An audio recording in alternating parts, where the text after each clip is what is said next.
Hi, everybody. I'm so glad that you could join us. There are lots of you, which is just wonderful. My name is Dorothea von Moltke, and I'm one of the owners of Labyrinth Books. I want to welcome all of you to tonight's conversation.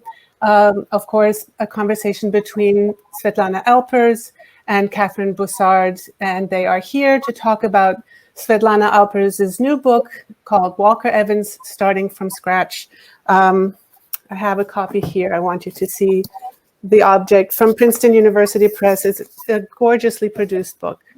And so for those of you who know Svetlana Alpers' work on painting, this book about the great 20th century photographer may in turn seem like a new departure also for its author. So giving that subtitle, Starting from Scratch, an added layer of meaning. In just a minute, I will introduce our guests and bring them up onto the screen. But before I do, a few thank yous are in order. We are presenting tonight's event in partnership with the Princeton University Art Museum. The museum is one of those institutions which, if you live in Princeton, you sort of can't believe your good luck that it's in your backyard.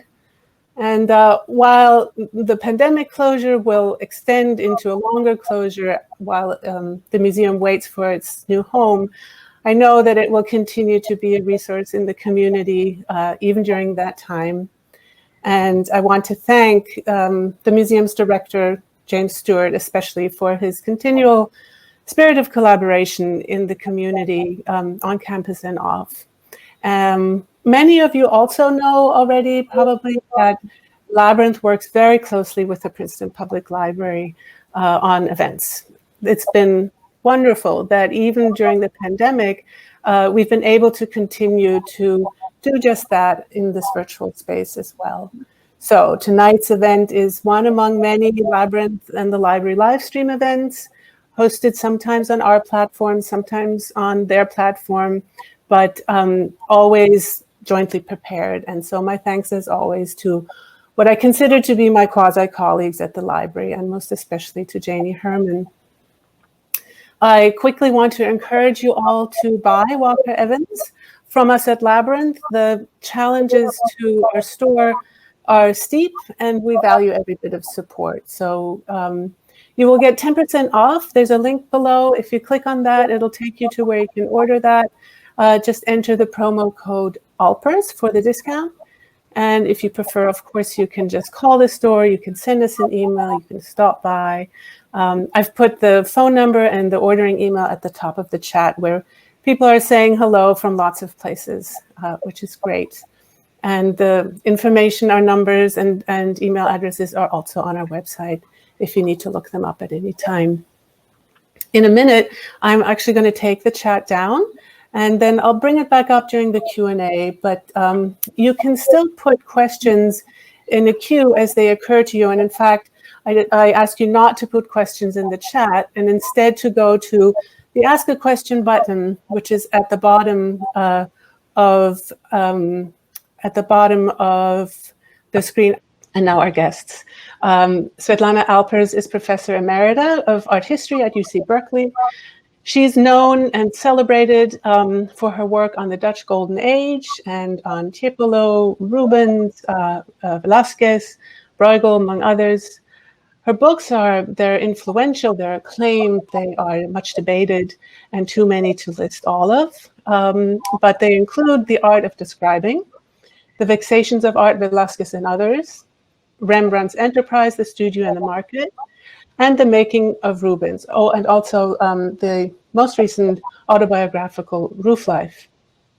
In the early 80s, Svetlana co-founded the interdisciplinary journal Representations, where she remains on the editorial board. And I am delighted, I am grateful that Svetlana is joined tonight by Katherine Bussard, who is curator of photography at the Princeton University Art Museum. Before she came to Princeton, Kate was associate curator of photography at the Art Institute Chicago. And her books include Color Rush, American Color Photography from Stieglitz to Sherman, Unfamiliar Streets, the photographs of Richard Avedon, Charles Moore, Martha Rosler, and Philip Lorca di Corsia. Kate has curated more than 20 exhibitions. I'm just going to name Film and Photo in New York, and Souvenirs of the Barbizon, Photographs, Paintings, and Works on Paper, as well as a biennial series dedicated to emerging photographers.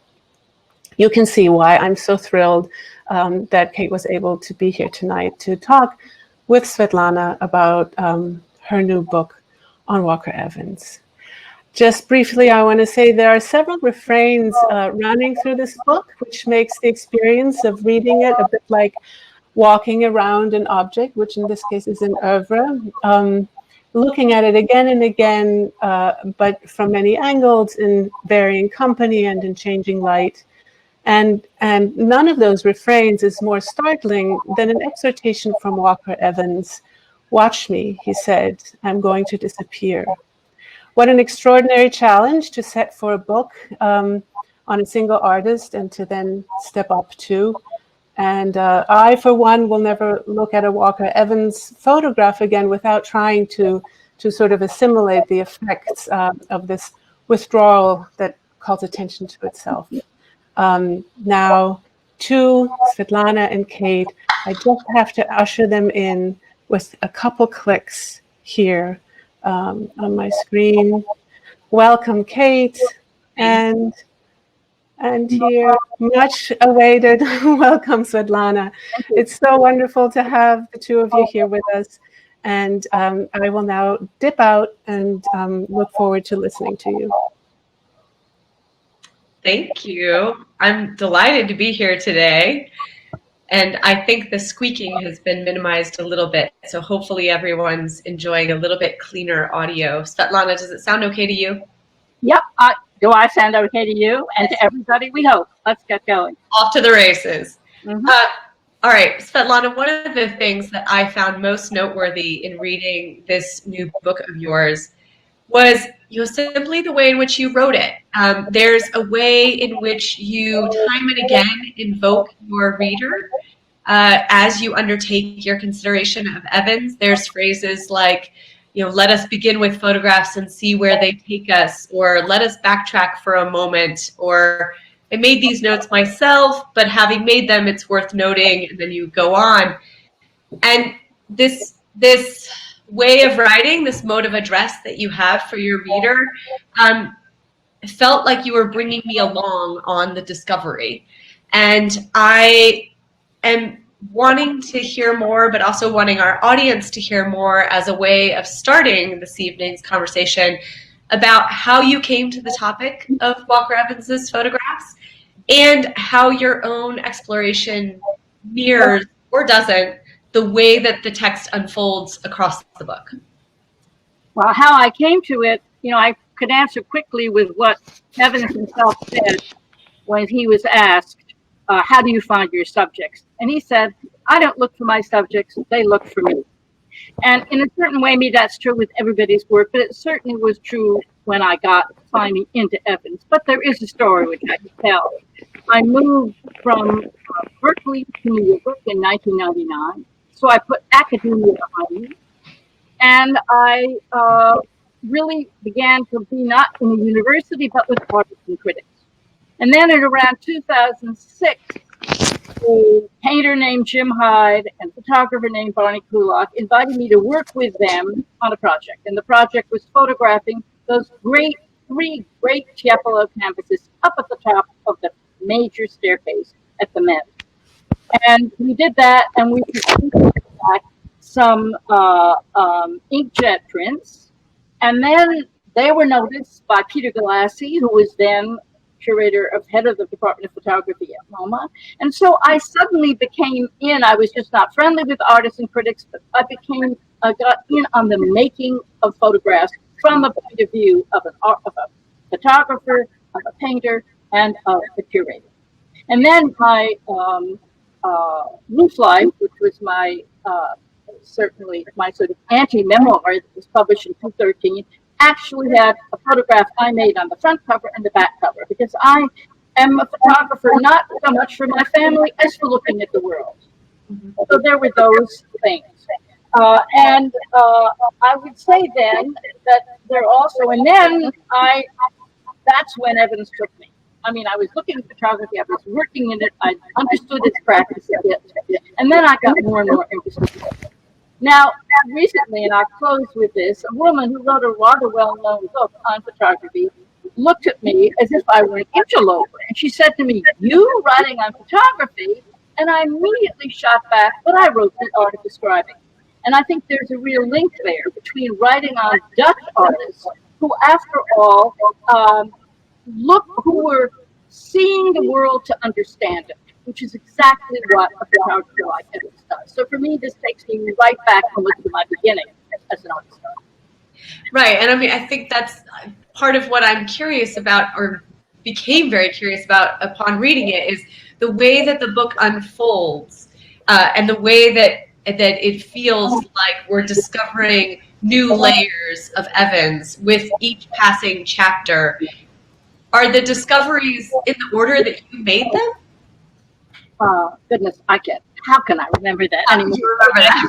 You know, and you're talking how, you know, I write, I mean, it's crafted, but it's how I write. In other words, I'm not just sort of babbling, I'm actually shaping it this way. Right, So right. I say to you, I remember I've had this discussion several times with other writers. I once had it actually famously when I had dinner with John Berger. And I said to John Berger, "You know, John, I write to make things clear to myself. That's why I write." And he got furious. And he said, "No, I write in order to get things out into the world." So it's curious, really, that writing as I write is a way to help me understand what it is I've got a hold of. And It comes across so clearly, and since we're talking about the kind of craft of writing, I feel like that's a good segue to literature, which is both important to you and your training, and is also, you know, incredibly important for Evans. Right? It was more important for Evans than Evans wanted to be. He's a disappointed writer. I mean, essentially, as he said at one point, "I couldn't find subjects." And that's a very interesting point. He's saying it looking back, of course, because subjects is what he could find as a photographer. So he picks up a camera and he's off. But he wrote his whole life. He was a reader and he wrote. So if you go into his archives in the Met, I mean, every piece of paper he wrote anything, even if he wrote shit down, he saved the piece of paper and stuck it aside, and it's now in the archives. So he wrote, and photographed. Mm-hmm, mm-hmm. And you say in the book, and I found this compelling, that those of us in photo know that words and type and lettering and signage, very pivotal for Evans. Some of the most well-known images that we might conjure. But you make this important point that writing is something to be seen, and that stands in contrast to a text to be read. And I'd love for you to say more about that as we're talking about writing. Well, I mean, he after all said that photography is the most textual, really, of the graphic arts. Mm-hmm. He thought about that, and there's this wonderful comment that a man who edited photographs for the 1971 MoMA show, Jim Chow, said. He said, "You dwell on an Evans photograph as on a piece of writing." Mm-hmm. He doesn't say text, he says piece of writing. So that brings in what you're talking about, words and stuff that you see. So, right. I mean, just to give everyone an example of how that might work in an Evans photograph. Sure. Right.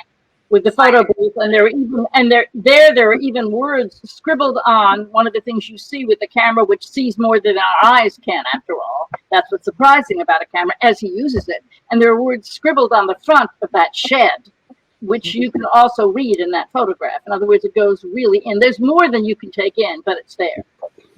Right. I'm thinking too about the writers that were the anchors for Evans, and you spend, you know, beautiful passages linking him to Flaubert and Baudelaire, the aesthetic similarities that you lay out between Evans and Flaubert, the way that Evans himself called Baudelaire the influence. It's a really wonderful arrival, and you toggle between the writing and the photographs. I am curious, how did you even begin to pick the passages when you were thinking about pairing, pairing Flaubert and Evans or Ball? Yeah, they're different because Flaubert really was an aesthetic similarity, and as he said, I mean, really for him, Baudelaire was the soul of it for him. So there's really no connection between Baudelaire as a writer and him, but there is between Flaubert and him. And whether he said that late in his life, and he owned Flaubert, and he knew Flaubert, but whether he was conscious of that when he was making the photographs, it came to be a way he understood what he'd done. And what it meant, well, that goes back to what Dorothea started with, staying out. He is invisible. That's exactly the way in which Flaubert wrote. He's the voice of the author, unlike what you're saying about my voice. The voice of the author is not there. He's simply not there. And that's as a maker of photography. Well, and that's the beautiful, right? You have the beautiful Baudelaire passage on the flaneur, who remains hidden in the heart of the multitudes. Right. It's exactly that, right? I think I don't think he needed Baudelaire for that. I think it's often said about him and Baudelaire, and I don't think that's necessary. He could do that without Baudelaire. It is true that Baudelaire thought that you went about incognito. We don't think of somebody walking the streets being incognito. And Leslie Katz very cleverly titled a late publication of Evans' photographs Incognito, which comes right out of Baudelaire. But I think actually that being incognito was native to him. He was a small, slight man. He used, if he had his brothers, a huge camera under whose cloth you hid. So disappearing was native to him. He didn't need Baudelaire to teach him that. He just found it in Baudelaire, but he had that in himself. Well, and the streets are essential to it as well. I mean, and that's my deepest knowledge of Evans, of course, comes from my reconsideration of street photography. So, Evans's great quote that he goes to the street for the education of his eye, or the idea that when he's young, he looks to the museum, but as he's older, he looks to the street. So this idea that the street really informs him and inspires him. But you're putting the word street in because you've done street photography. Street is not a big word that Evans uses. We do not hear him talking about. He talks more about cities. That's right. And sidewalks. Exactly. And so that might be something that comes in from street photography, Kate, which you have done a lot of work on, but Evans doesn't think street.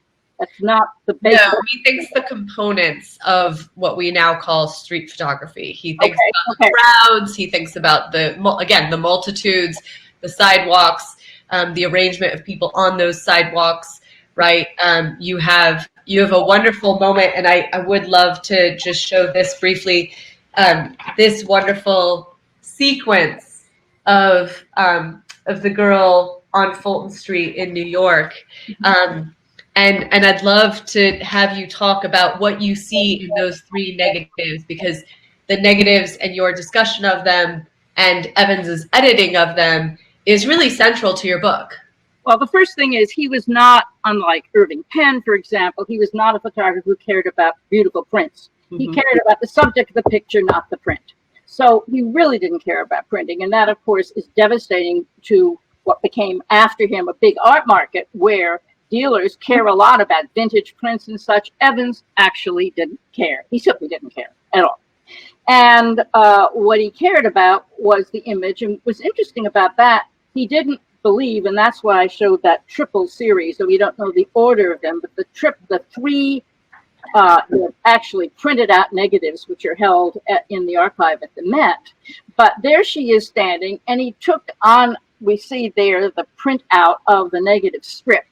And he did, as photographers do, he's not using a big camera there, but a small camera. He does a series of those. Now, what's interesting about Evans is that he uses different ones from that series at different occasions. He's also not a photographer who goes for an iconic print. We think of Stieglitz's Steerage or Strand's Blind Woman. He really doesn't do that. He accepts the multiplicity, not in a Sherry Levine kind of way, saying, ha, I'm undercutting things, but just saying, if a camera makes many images, I'll accept them. So it's not a deconstructive move. It's a kind of accepting move of what photography is like, you might say. Mm-hmm. And that this dovetails with something else that you discuss in the book, which is his preferred sort of delivery method, right, for his photographs was the book, right? He imagined the photographs in and as a book, you say. Right. He was not a wall. I mean, putting them up on a wall was not what he imagined. He imagined them in a book. And it's interesting, these days, actually, we're coming back. I mean, you can tell me because you work much in photography than I do, but photographic books are having a good life right now. I mean, people are coming back to seeing that indeed is a very good place to put and look at for us as viewers, the viewers to look at photographs. When you think about the different books, and you touch on them, the book, Evans's books, which one stands out for you as illuminating maybe most strongly these ideas around photography having this multiplicity and the interest in the pictures over the prints, and also his notions of sequencing, which change over the course of his career? Yeah. Is there a book project that stands out there really is? I mean, there is several books, but actually, and in fact, he didn't instigate. He made endless statements about I should do a book, I will, but in fact, he didn't originate one book himself. That's fascinating. He talks and talks and talks about books, but there's always somebody else. He was a man who had wonderful assistants. I mean, marvelous people. Mabry at the MoMA or Lincoln Kirstein, people just took him up and did things for him. Again, that's a little bit a disappearing act. He didn't impose himself. He allowed himself to be used, and he even discussed it that way. As far as the books look, it's an interesting, I mean, the book he's famous for is 1938 American Photographs. Wonderful, ambiguous title. Are they of America? Are they by an American? What is the meaning of that title? And that book was published in 1938 and has been republished many times. At the same time that book was published, there was an exhibition of American photographs actually over there near, not in the current, in another building of MoMA at that time. And that had a different number of photographs and different prints of the individual images. So that's what it is. As far as the sequence of that book, it's a book which goes back over the whole, well, let me say two things. My book begins with a gallery of 144 plates. And basically those are images, and I did that imitating him. No captions, nothing but a number. So anybody who buys the book can just look at Evans all by themselves, 144. Right. But that is a working sequence. Those are images mostly in the order in which he took them, because my book goes through chronologically. Right. When he did American Photographs, he lost that. He got rid of the circumstances of the photographs, and you might say jumbled them all up. Now, there have been many studies, serious studies, academic photographic studies, talking about the subtle relationship between every image in that book. It's not clear he did it or Lincoln Kirstein did it. But the interesting thing, if you look at my sequence, it works just as well.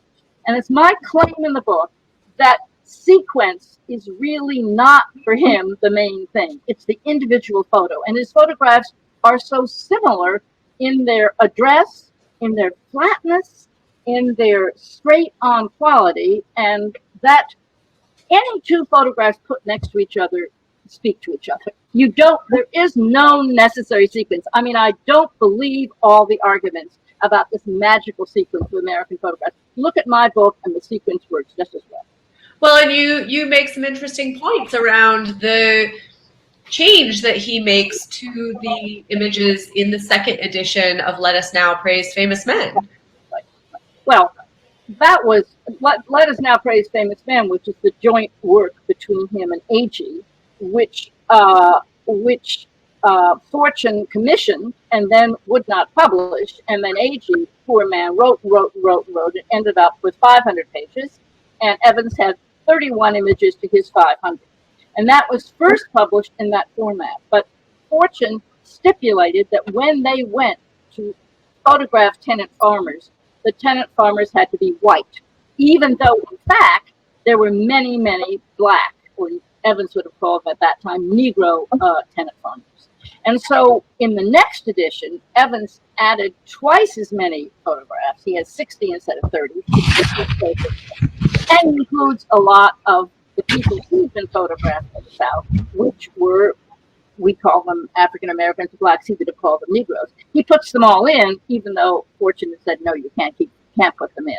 So that's a real change there. So there's a difference between them. But again, in that book, as he stipulated, his images, as in my book, the 31 of them come first right at the beginning of the book. And I have to thank Princeton Press for publishing a book which goes against all their standards. Because you open my book and there isn't a title page and all the material you found. That's much further in.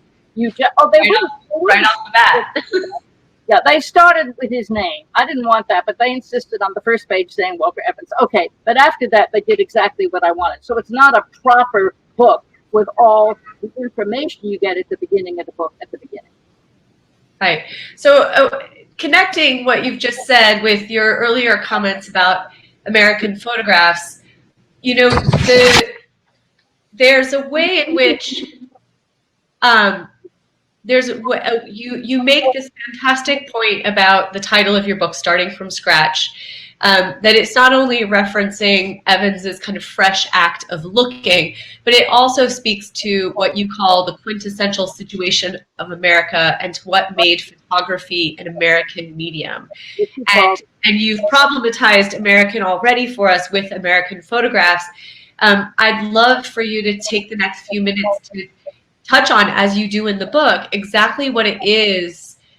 What is that quintessential situation of this country for Evans, and why you find photography is so decidedly American? Well, I mean, he said it was American in his article, The Reappearance of Photography. He refers to it as, and he self-thought of it that way.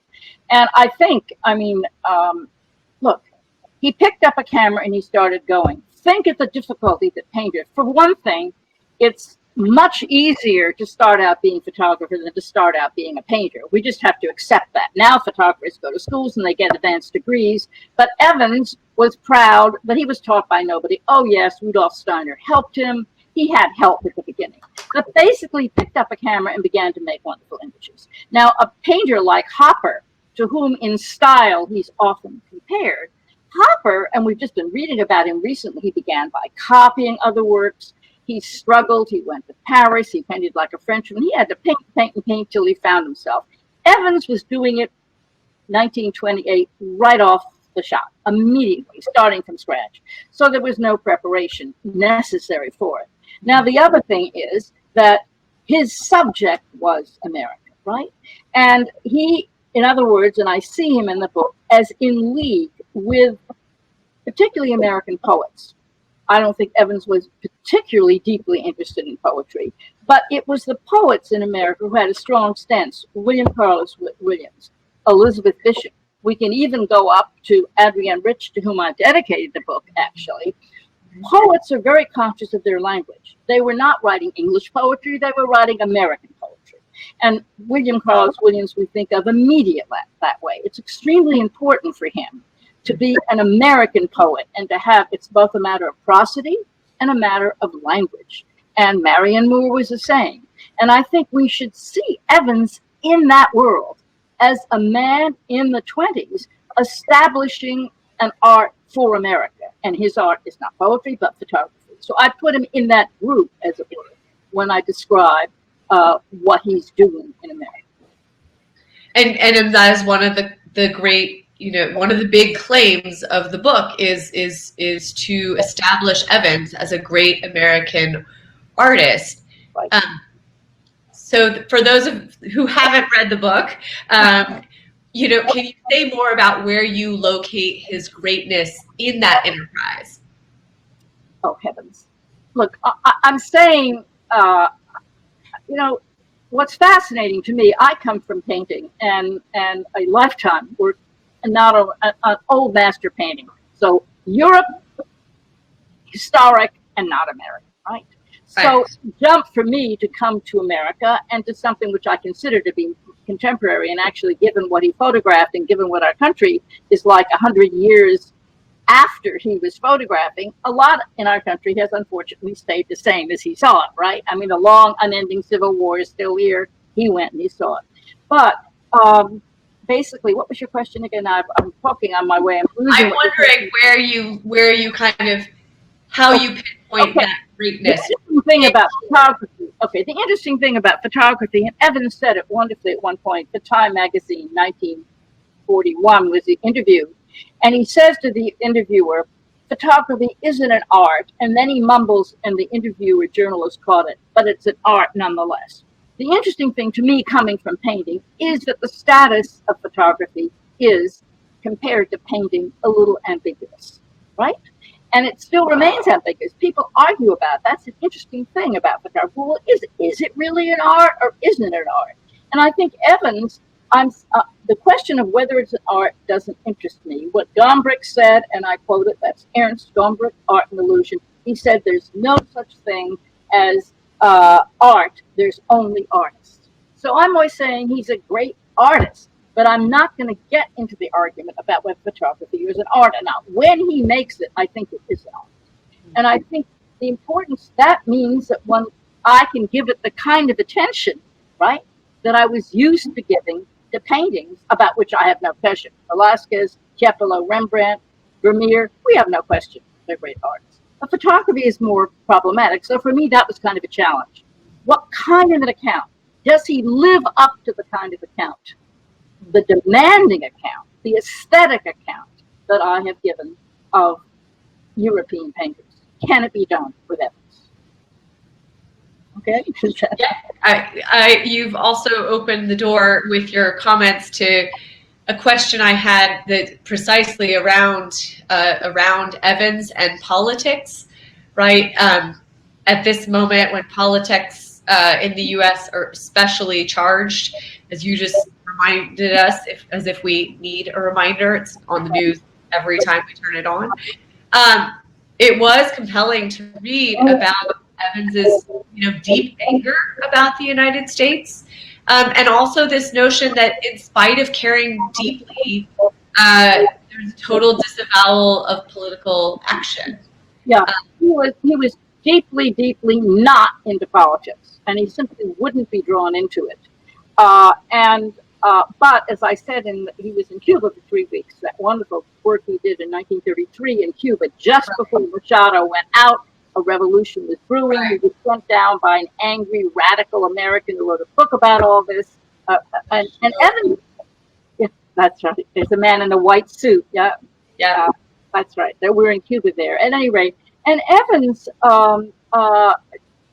essentially took. I mean, what he hated America for, what he was angry about, was the bankers, was money in the bank.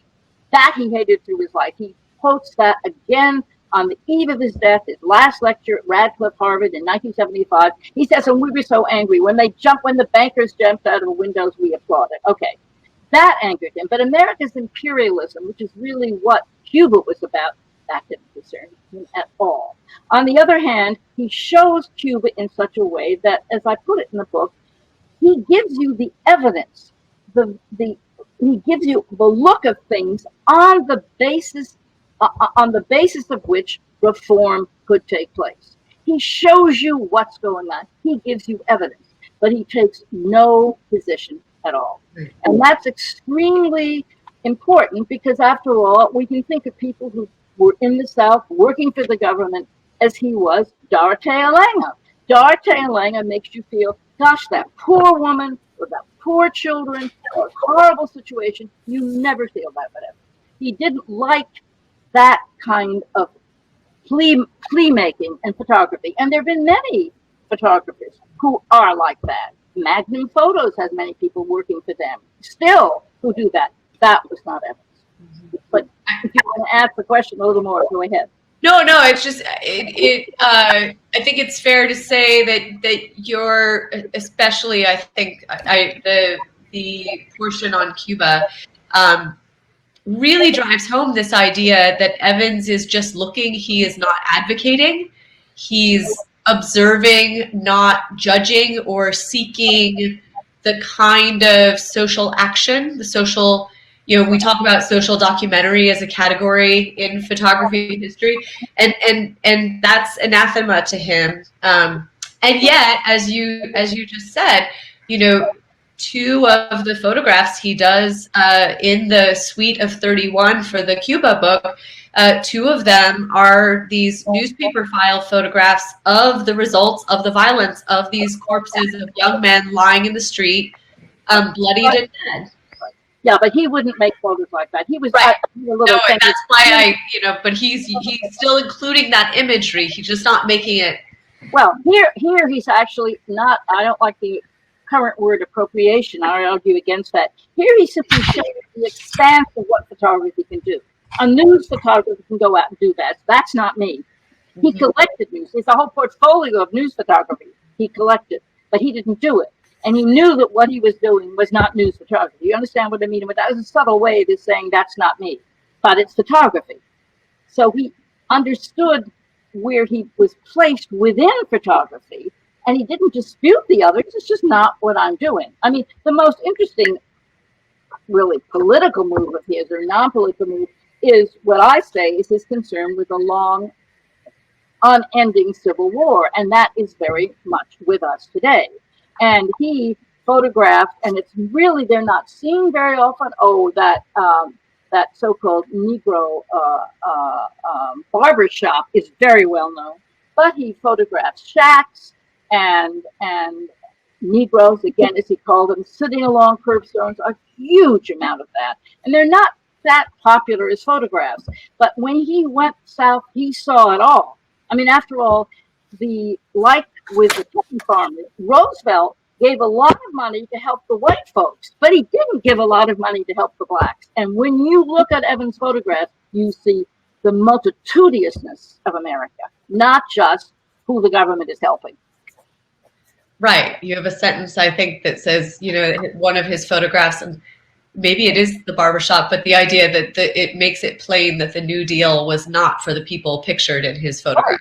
He's photographing people the New Deal doesn't help, is what I said. That's one way of putting it. Right. And usually he's talked about as photographer of the Great Depression. And my aim in this book, and it came to me when I worked with it, is that really it's not the Great Depression. That is not what he's concerned with. It really is the long Civil War. He was hired because of the Depression, but when he went down to the South, what he saw was the real chaos, in a sense, and mixture, multitudinousness of our country. Mm-hmm. But I mean, I also appreciated the way you situate. I'm not going to remember the exact title of it. Is it A Landowner? Yes. Yes. First picture in Let Us Now Praise Venice Men. Right. Right, and the way that you situate the landowner vis-a-vis the photographs of the people working his very land, as another one of these.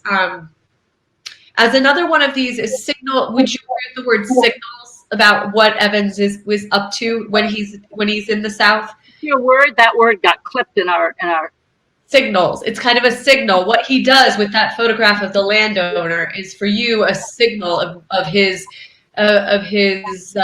approach to the coverage of the South. Yeah, I mean that's really anti-bourgeoisie, you might say. I mean, and he shares that deeply with Flaubert. I mean, they both hate the bourgeoisie. I mean, and although they both like to live well, that's not the point. You can be split that way, as Evans said. I'm an aristocrat in my taste, but I'm for social justice, and that makes me schizophrenic. And I think that's a wonderful phrase for us to think about now. I feel that now too, right? I'm for social justice, but I really have I make discriminations about in art, which don't necessarily match my feelings for social justice. Mm-hmm. And Evans saw that. He's such a smart. I mean, you see the smartness in the photographs, don't you think so, Kate? When you see them. I mean, you know so much. I think that's one reason that Evans, people can't resist continuing to think about Evans. I mean, your book is a strong addition to the pile, and I'm sure it won't be the last, right? His photographs compel close looking, and you're right to point out that the subjects this subject that he's sought as a writer and couldn't find. His subjects bring us back again and again. We are going to turn to questions. So those of you listening who have a question, again, you can ask it with the little tab at the bottom that says ask a question. You can type it in there. Before we do that, and before we leave this question of politics and Evans, I was just curious whether anything had shifted. You wrote this book, if I understand correctly, in 2018, in the middle of 2018. And has anything shifted in the intervening 2 years? 2019. Go on, yeah. But has anything shifted, right? I mean, there's 2020 has been quite the year in so many ways. Is there anything about what you're observing today that has made it feel more relevant, made it feel slightly different, shifted anything? Come on, I mean, the long, unending Civil War is still with us, my dear. We see that, you know, we might say that in the necessity for Black Lives Matter. I mean, we're still seeing the unending nature of that. And what's shocking in a way and disturbing to me is that's what Evans was looking at in 1935 and 6. And here we are almost 100 years later, still looking at those things. That's why those photographs are, I mean, they're gripping as photographs, but they're gripping as America. Great. Well, we'll now turn to questions from the audience. So let me pull those up. Okay. We have one here that says, Wright Morris found, that's another photographer, Wright Morris found resistance to the hybrid form photographs with text, pairing an image with a paragraph or page of writing.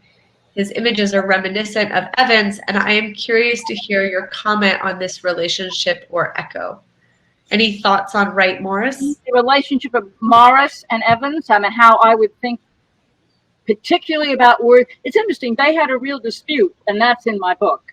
Evans chose a Wright Morris photograph of a chair, a famous photograph, most people, because Morris made really, it's an iconic photograph, let's put it that way. And he chose it for a selection of photographs for a book edited by a guy named Koenigsberger, it doesn't matter.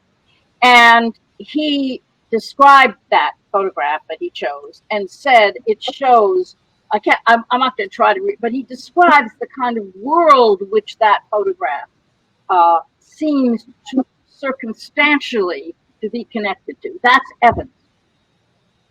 Wright Morris got furious. He said, I just thought the chair was beautiful, and I love that chair. I don't want him to give me all that.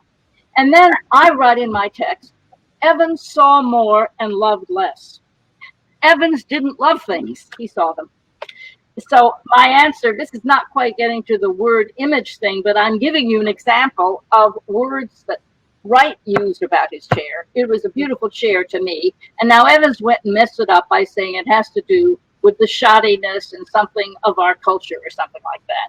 And the point is that Evans liked the photograph, but he took it differently. Of course, you can do that with art. Then Wright meant it. But Wright Morris made it a matter of love. And that enabled me to say, love is not something that's big in Evans' photographs. There's another question that would like someone who would like to hear more about Evans's studying of French literature and particularly the year he spends in France. Oh, look, in France, he studied French language in a course in Paris. He dressed like a Frenchman. He already knew French. We can trace it back to the schools he went to. And his Swiss wife, when he was much older, said that he spoke with a perfect Parisian accent. He really knew French and he spoke it. And he pretended he was French that year. He translated Gide, he translated Sandrard, he translated Baudelaire for this course. He wrote in French. My book begins, the French chapter of the book begins with his French teacher's commentary on some of his French writing, which is very interesting. That is as far as Baudelaire, and I think in terms of reading and feeling close to the spirit, that is Baudelaire. That is Baudelaire, not Flaubert. It's Flaubert who is a marvelous parallel, and I'm not going to say all here, to really the operations, the aesthetic operation, the aesthetic stance that he takes is Flaubertian completely. We have another question that I'm grateful for because we didn't quite dig into this as much as we could, and you spend a good amount of time on it in the book. Can you speak about how Evans edited his photos, and did he do so very much? Oh, I mean, editing was all. What he says is you garner it in and you edit. Okay. So one interesting thing I will say, he never would discuss cameras. He would discuss, although when he fills out the forms, when he's photographing to the government, he knows his cameras, he knows the shots, he tells you all about it, but he refused to talk about it. He said, I had an eye. He doesn't say I have a camera, he says I have an eye. All right, so there's that. But he thought the important thing was to make the shot with the camera he didn't want to talk about. He said it's like asking a writer, what typewriter did they use? Now that's, of course, nonsense, but you can see how he absolutely dismissed the question. But the editing was important. And you can go and look at strips of film and such at the Met, and you can see he takes an orange marking pen. Then there are prints made, and he takes an orange marking pen and marks them up. Or he takes the scissors and cuts them down. Editing is either with marking pen or scissors. Does it all. You give a really nice example of that. Let me see if I can pull it up. This is an image that many photo historians will know, Coney Island, right? And you make the point that it is, you know, cut down, trimmed from this view. In that case, yes, it is exactly. It's cut down precisely. And you see, if he moved the camera, the proportion between that couple and the tower would be destroyed. So in other words, one of the advantages is he gets his distant view and then he can change it by cutting rather than moving it. Sometimes he moves it in this case, exactly right. Yep. So and that distance, of course, goes back to Dorothea's opening comment about the disappearing, right? So he keeps that distance, but he's coming closer. I myself think that I've worked a lot on vision in painting. Sight is done at a distance. Now people are running around with selfies and running around. Nobody realizes that when you look at something, you're at a distance from it. Many photographers have attempted to break through that. Nan Golden, Robert Frank. They either want to get themselves into the picture or they want to get the camera closer to what they're photographing. I think Evans accepts the given of photography, which is you are at a distance, and he makes an aesthetic virtue of it. He doesn't fight it, he accepts it. There is another question that wants to hear you speak about Evans's relationship to time, especially the past, right? And you know, this kind of the subjects that conjure a past or conjure a past that will soon be, right? Great phrase about that is, and he wrote this, Evans is and was interested in what any present time will look like as the past. Yes, I love that quote. A marvelous sentence. Yes. Evans was and is interested in. So was and is. He's got himself in two places. And what any present time will look like as the past. He hated nostalgia. And that he thought that photographs are always present. He absolutely didn't think they're about memories or anything like that. He just didn't want that. He was completely anti-nostalgia. And he said, people think Proust is, he read Proust. People think Proust is about nostalgia. It's got nothing to do with it. The real sense of time, I, in the book, go at great length into le style indirect libre. Flaubert's invention, which Proust called an invention, of using the imparfait, the imperfect tense to write in. Right. And that changes all the relationship of past and present. And that's a perfect way of getting at, even though certainly I'm not claiming that Evans thought that way, but it's the way Flaubert got to describe as he did. And it's a very good analogy to what Evans is doing in this photograph. So, and he's particularly interested in America. He's against the drive for the future. He sees the cars wear out and they're dumped into heaps. They're dumped into graveyards. Joe's a graveyard. He sees that everything wears out. He was not looking to the future. He was against future looking. He thought everything is, I mean, it's a very pessimistic view, but he bucked America's interest in money and building for the future. There's Joe's auto graveyard. Right. Yep. So now we have a question about his human subjects. So not relics, but human subjects. This at times there's a seeming kind of anonymity or this disappearing that we've talked about when he's capturing a scene, maybe that couple at Coney Island, for example. And then there are ways in which he engages with or is seen by his subjects. Is the question, is there a way in which he engages or is seen?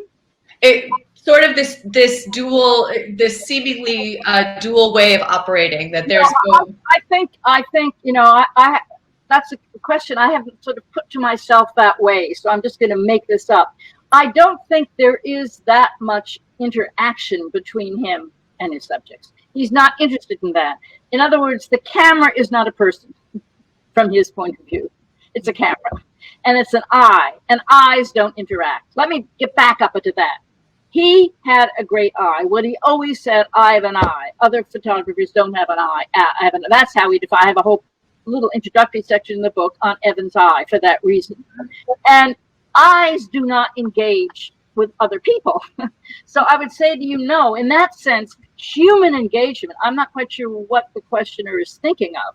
Well, having read the book, I guess, you know, what came to mind when I read that question was, I think it's the reflection of Ellie Mae Burroughs about how, is it kindly is the word she uses, and how kindly Evans treated her and her family before making the portrait of her. So maybe that kind of interaction is. Well, I mean, they lived. He and A.G. lived. He didn't live. He went in town to an awful hotel, but A.G. lived and slept and made much of his almost, he hoped for, sexual relationship, which appalled Evans in that way proved, with the family they were, with the women in the family they were living with. But there is that famous, that's maybe his one iconic photograph of Allie or Ellie Mae Burroughs with their head against the walls of the outside of their house. And that is the one photograph in which people have argued. Lionel Trilling famously, I mean, a good literary interpreter, that there was a relationship that we are seeing between him and her. I mean, he had an 8x10 camera and was within 3 feet of her, right up close, right? For a long time as he took this shot. I, in fact, go another direction. I compare it to that marvelous photograph that he thought Nadar made, but it was actually Kajar made of Baudelaire. And Baudelaire, who hated photography, had wonderful photographs made of him, despite his hatred for photography. And this Baudelaire photograph has very much the same presence, removed, indomitable, and really not, as he says, as Evans says at the Baudelaire, Kajar Baudelaire, it would have been it would be impressive even if we didn't know it was Baudelaire. And I think that the photograph of Ellie Mae is, Allie Mae, she has 2 names or exchangeable names, is rather like that. I think it's about the way in which he gives her a presence as a kind of survivor in this world, in this diminished world these people live in these huts, right? In these Kent-shire huts.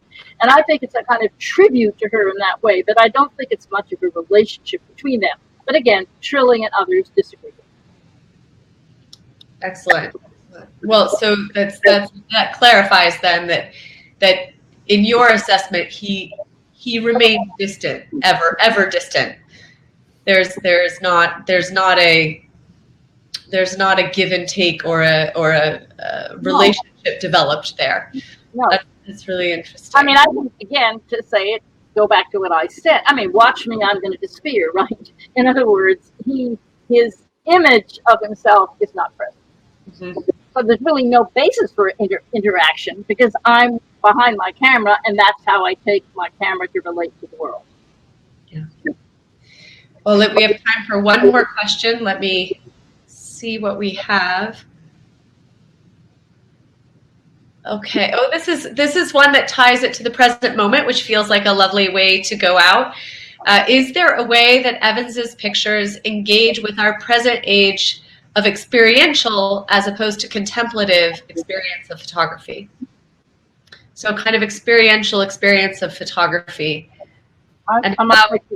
Do you understand what that's referring to, Kate? I don't quite get it. Well, I think it may be trying to go back to this idea of a contemplative photograph being something that is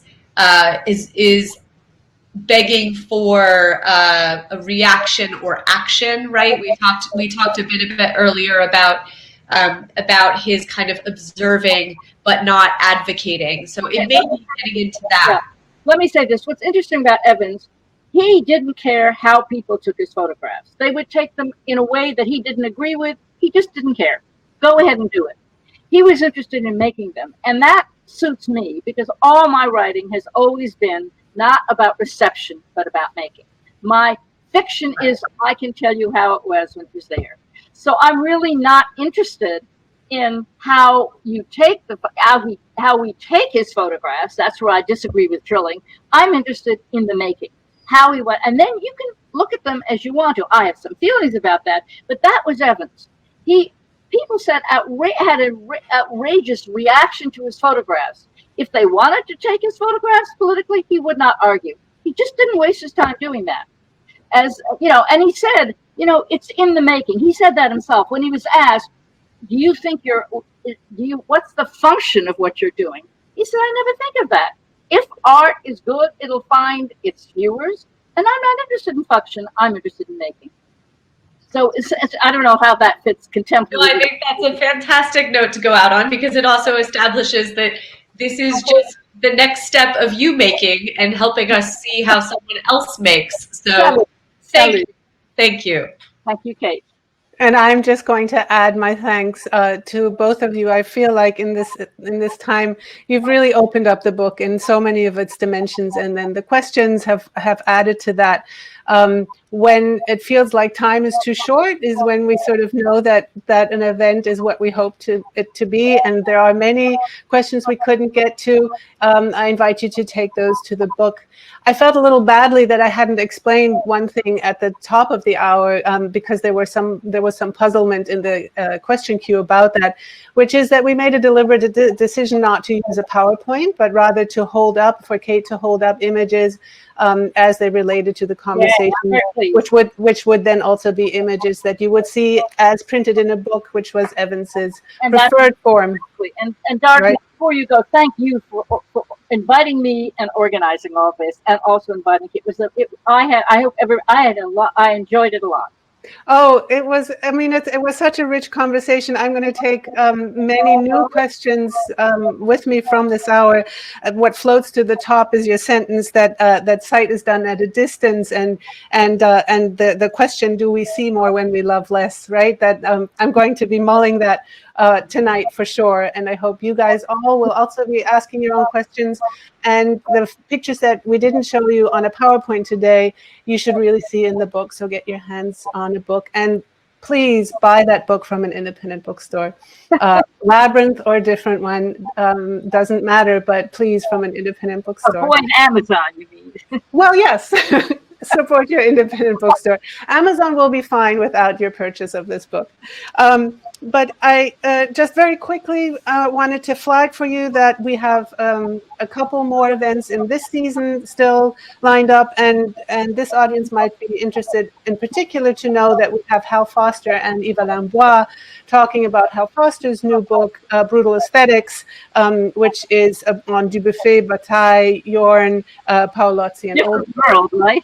What's that? A different world, for sure, but all part of our world. So I invite you to check that out. You can find it on our website. You can follow this platform and get an invitation, however is best for you.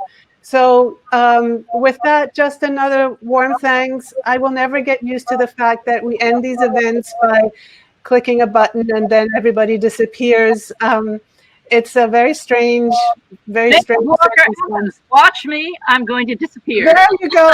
Thank you for that. That's brilliant. That's what we're going to do. Watch us. We're going to disappear. And a very good night to all.